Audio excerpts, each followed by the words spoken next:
আজ তোমাদের সঙ্গে শেয়ার করছি চিকেন ললিপপ। তো তার জন্য এখানে চিকেনের পেস্ট, আলু সেদ্ধ, পেঁয়াজ কুচি, লঙ্কা কুচি, একটু আদাকে গ্রেট করে নিয়েছি আর রসুনটাকে থেতো করে নিয়েছি। সমস্ত উপকরণগুলোকে একটা মিক্সিং বোলে নিয়ে তার মধ্যে দিয়ে দিচ্ছি এখানে গোলমরিচের গুঁড়ো, কসুরি মেথির পাতা, হলুদ গুঁড়ো, লবণ আর মিট মশলা। তার সঙ্গে একটা ব্রেডকে এরকম ছোট্ট ছোট্ট করে টুকরো করে এর মধ্যে নিয়ে নিচ্ছি।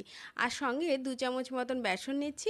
এইভাবে সমস্ত উপকরণগুলোকে সুন্দরভাবে মিক্সড করে নেব। যদি মনে হয় বাইন্ডিংয়ে একটু কম আছে সেক্ষেত্রে আরেকটা ব্রেড কিন্তু তোমরা এখানে অ্যাড করতে পারো। আমার দরকার হয়নি। তারপরে হাতে তেল মাখিয়ে এরকম ছোট্ট ছোট্ট ললিপপের মতন বল তৈরি করে নেব। তো এইভাবে দেখো বেশ সুন্দর করে কিন্তু বলগুলোকে সুন্দর করে তৈরি করতে হবে। তো এইভাবে বাকি বলগুলো আমরা চলো তৈরি করে নিই, আর এদিকে ততক্ষণে কিন্তু তেলটাকেও গরম করে নেব। তো এদিকে দেখো আমার বল তৈরি করাও হয়ে গেছে, আর এদিকে আমার তেলটাও কিন্তু ঠিকঠাক গরম করা হয়ে গেছে।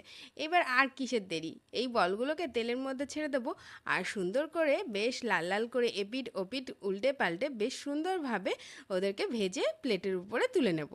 তো দেখো এক ছেক কিন্তু আমার ভাজা হয়েও গেছে কমপ্লিট। তো এগুলোকে চলো তুলে নিই। আর যতগুলো বল ভাজতে এখনও দেরি আছে, বাকি আছে আর কি, সেগুলোকেও আবার তেলের মধ্যে ছেড়ে দিচ্ছি। এইবার এইভাবে সুন্দরভাবে উল্টে পাল্টে এগুলোকেও ভেজে তুলে নেব। তো আজকের রেসিপিটা তোমাদের কাছে কেমন লাগলো অবশ্যই জানাবে, আর ভালো লাগলে সাবস্ক্রাইব করে কিন্তু পাশে থাকবে। এদিকে মেয়ে আমাকে একটুখানি হেল্প করে দিচ্ছে কাঠিগুলোকে গুজে। তো এই যে আমাদের ফাইনাল লুক ললিপপের।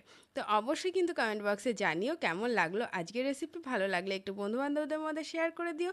তো আজকের মতো এই পর্যন্ত, টাটা।